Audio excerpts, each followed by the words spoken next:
A história que a maioria dos pregadores pula ou não se aprofunda é a do herdeiro do fogo profético. Este homem não se contentou com o legado. Ele exigiu e recebeu a herança do primogênito em termos espirituais. Ele não pediu apenas a capa de Elias, o grande profeta do fogo e do juízo. Ele clamou por e recebeu o espírito que estava sobre Elias em porção dobrada. Este é Eliseu, o profeta dos milagres impossíveis, o homem que transformou o julgamento de Deus, tão comum no ministério de Elias, na graça da multiplicação e da provisão no cotidiano de Israel. Eliseu não era apenas o sucessor legal, ele era a prova viva e audaciosa de que Deus sempre tem mais poder, mais provisão, mais compaixão e mais milagre do que você ousa imaginar ou pedir. Seu chamado e sua unção foram validados na cena mais dramática, épica e cinematográfica de todo o Antigo Testamento. Elias é levado ao céu em uma carruagem de fogo e um turbilhão, e o manto profético cai, pesado de glória e autoridade, aos pés de Eliseu. O que se seguiu foi o teste de fogo, a validação imediata e pública da porção dobrada. Eliseu pega o manto, que agora carregava o peso da história de Israel, e faz o impossível acontecer na mesma hora e no mesmo lugar, provando sua nova e inquestionável autoridade. Ele bate com o manto nas águas turbulentas do poderoso rio Jordão e brada em alta voz, em um desafio à incredulidade de todos os profetas que assistiam. Onde está o Senhor, o Deus de Elias? E o rio se abre, em uma repetição instantânea do milagre de Elias e de Moisés, provando que o Espírito não havia se retirado do planeta. Ele tinha se estabelecido e se dobrado em força no novo profeta. Eliseu é o seu profeta, aquele que demonstra que a glória e o poder de Deus não são reservados para ocasiões raras, para reis ou para profetas gigantes. O poder é para resolver o impossível do seu dia a dia, da sua casa, do seu trabalho e da sua falência.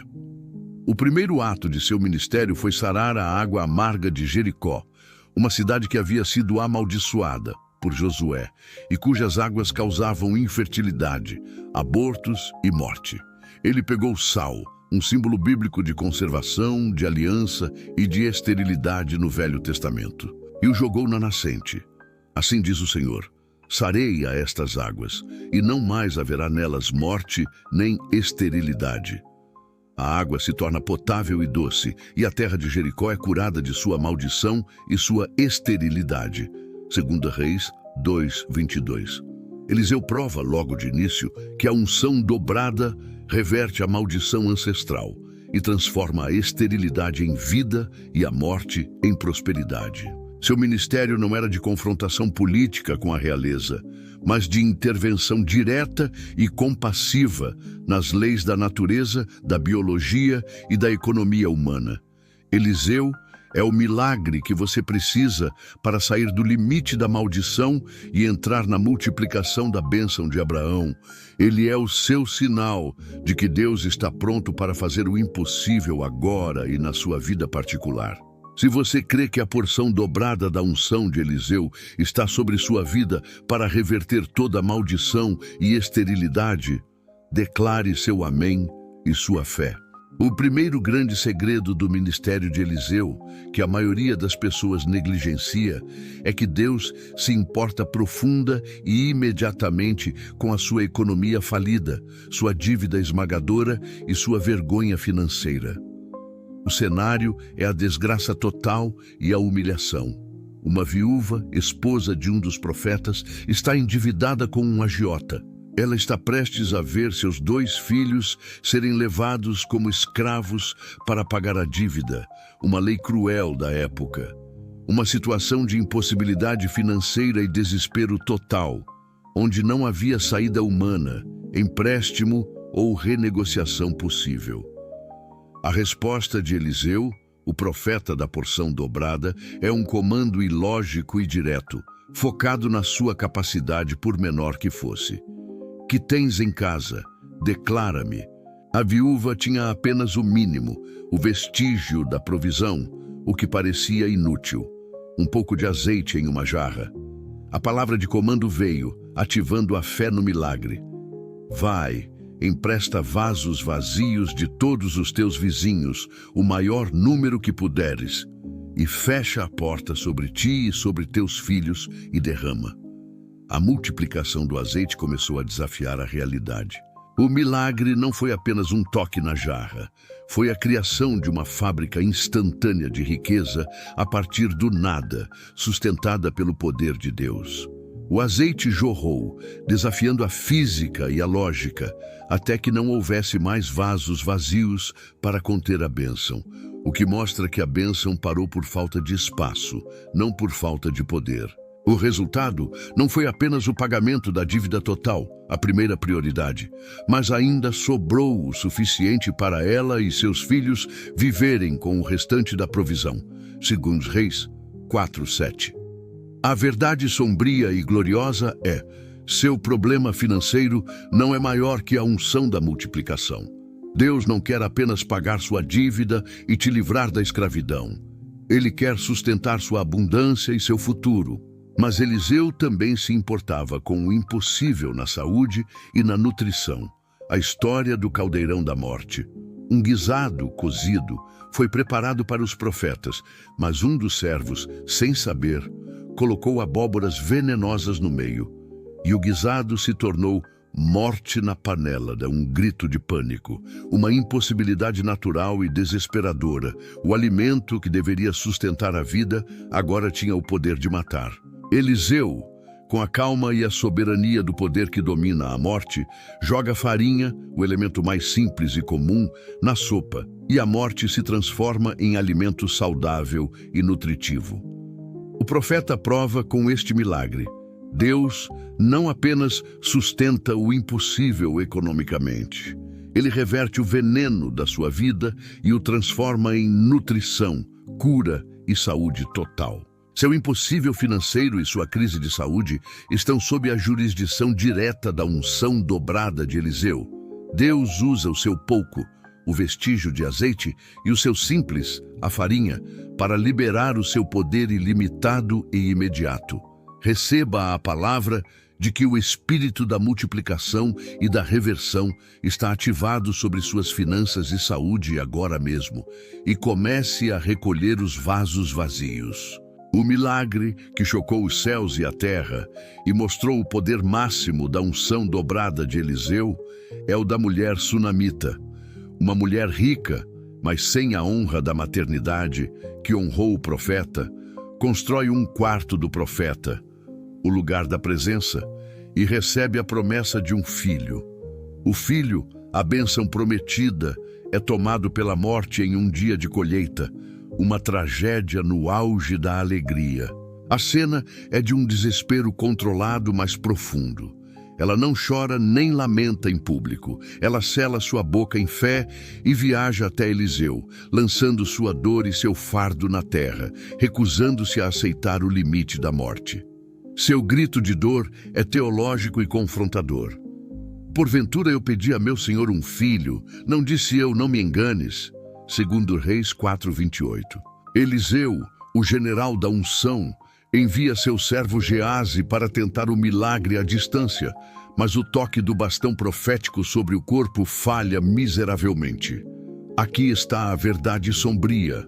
O poder não está no objeto transferido, nem na distância, mas na fé, na presença e no relacionamento pessoal do profeta com Deus. Eliseu vai pessoalmente até a câmara da morte, ora em intercessão e se deita sobre o corpo, boca a boca, olhos a olhos, mãos a mãos, corpo a corpo, uma transferência total de calor e de vida. O corpo da criança aquece e ao sétimo espirro, o número da perfeição e do completo, a vida retorna e o menino é entregue à mãe. A ressurreição do filho da sunamita é a prova viva de que Deus reverte os decretos finais da morte e quebra os limites da medicina, da biologia e até mesmo da lei natural. Mas o grande profeta também se importava com o pequeno, com a perda invisível e a honra. Um servo dos profetas, cortando madeira, perde o machado emprestado no Rio Jordão e clama em desespero, não pela perda da ferramenta, mas pelo débito. Ah, meu senhor, era emprestado. Segundo Reis 6:5. O homem estava preocupado com a perda de um instrumento simples, mas de grande valor para ele e para a honra de sua palavra e compromisso. Eliseu, com a calma da soberania, corta um pedaço de pau, lança-o na água e o ferro pesado flutua milagrosamente, subindo à tona. O machado é recuperado. Se Deus se importa em fazer um machado emprestado flutuar para restaurar a honra de um servo e sua palavra, Ele se importa com a sua pequena dívida, com a sua perda invisível e com o seu fardo. O profeta dos milagres impossíveis te diz hoje: o seu pequeno problema é prioridade na agenda de intervenção sobrenatural do céu, assim como foi o machado. Deus não está focado apenas nos grandes impérios. Ele está focado na sua vida, na sua dor e na sua necessidade específica, com a porção dobrada de poder. Clame agora ao Deus de Eliseu e creia na reversão total da sua perda, do seu luto e da sua impossibilidade. Eliseu não era apenas um curandeiro, ele era o general invisível de Israel, o estrategista divino que tinha a capacidade de desvendar e frustrar todos os planos de guerra e ataque do inimigo sírio. Ele expunha os planos de ataque da Síria ao rei de Israel, que ficava furioso por ter seus movimentos revelados e decide capturar o profeta a todo custo, como a fonte do problema. O exército sírio, com seus carros e cavalos, cerca a pequena cidade de Dotã durante a noite, criando uma cena de impossibilidade militar e medo total para o profeta e seu servo. O servo de Eliseu, ao acordar e ver os carros e cavalos inimigos cercando a cidade, entra em pânico e grita em desespero total: "Ai, meu senhor, que faremos para nos salvar?" Segundo Reis 6:15. A resposta de Eliseu é a verdade mais poderosa que ninguém te contou sobre a guerra espiritual e o seu destino no meio do ataque. Não temas, porque mais são os que estão conosco do que os que estão com eles. Eliseu ora e os olhos do servo se abrem para o sobrenatural. A montanha estava cheia de cavalos e carros de fogo, o exército celestial em formação, posicionado para a defesa de um único profeta. O profeta dos milagres faz o exército inimigo ficar cego e os guia, como se fossem prisioneiros humilhados, para o centro de Israel, onde são confrontados e envergonhados. A maior vitória de Eliseu não foi a fuga, mas foi mostrar a realidade esmagadora do mundo espiritual invisível que trabalha ativamente a seu favor quando você está em obediência. Mas o milagre de cura que transcende fronteiras foi o do general sírio Naamã, poderoso, mas leproso, rico e arrogante. Eliseu não o recebe, o que é uma humilhação inicial, mas manda que ele se lave 7 vezes, o número da perfeição, no Rio Jordão, segundo os Reis 5:10. Humilhação total. Naamã, com raiva de ter que lavar sua doença no rio lamacento, obedece, vencendo sua soberba, e sua carne se torna como a carne de um menino. A cura de Naamã é a prova de que Deus usa a humildade, a obediência e a simplicidade no lugar da performance, da arrogância e do poder humano para liberar o impossível. Você pode estar cercado de problemas e inimigos visíveis e invisíveis, mas você não está sozinho. A promessa de Eliseu é: seus olhos verão o exército de Deus em seu favor contra todo inimigo que se levantar. Peça agora a Deus que abra seus olhos espirituais para que você veja a sua provisão, o seu exército de defesa e sua glória em seu favor. A vida de Eliseu foi uma demonstração contínua e total do poder da unção dobrada, que reverteu a natureza, a economia, a biologia e o destino de toda uma nação e de seus vizinhos. Mas o seu legado final, o último e mais impressionante milagre registrado na Bíblia, foi após a sua própria morte. Eliseu morre e é sepultado. O poder da unção parecia ter se encerrado ali. O milagre estava silenciado na cova. Mas, em um dia de guerra e desespero, um corpo de um homem é jogado às pressas na cova do profeta, tocando seus ossos secos e frios. O morto ressuscita instantaneamente e se põe em pé, voltando à vida. O último ato do profeta foi além do limite da vida e do tempo, segundo Reis 13:21. Essa é a verdade profunda que ninguém te contou sobre o poder de Eliseu. A unção que ele carregava permanece. É um poder que transcende a morte, o tempo e a sepultura, e continua ativo no legado. A unção da multiplicação, da ressurreição, da provisão e da visão espiritual é atemporal, inquebrável e está ativa para você hoje, neste exato momento. Ela está disponível para reverter seu caldeirão de morte, multiplicar seu pouco azeite, fazer seu machado perdido flutuar e abrir seus olhos para ver o exército de Deus te defendendo. O seu impossível é a especialidade do Deus de Eliseu. Ele não tem dificuldade com a magnitude do seu problema, seja ele qual for. O profeta te lembra que o impossível não é um bloqueio final em seu caminho. É apenas a pré-condição perfeita e gloriosa para a manifestação do seu milagre imediato. Receba a porção dobrada da fé, da ousadia e da coragem para ver o seu impossível se tornar sua maior e mais sustentável vitória.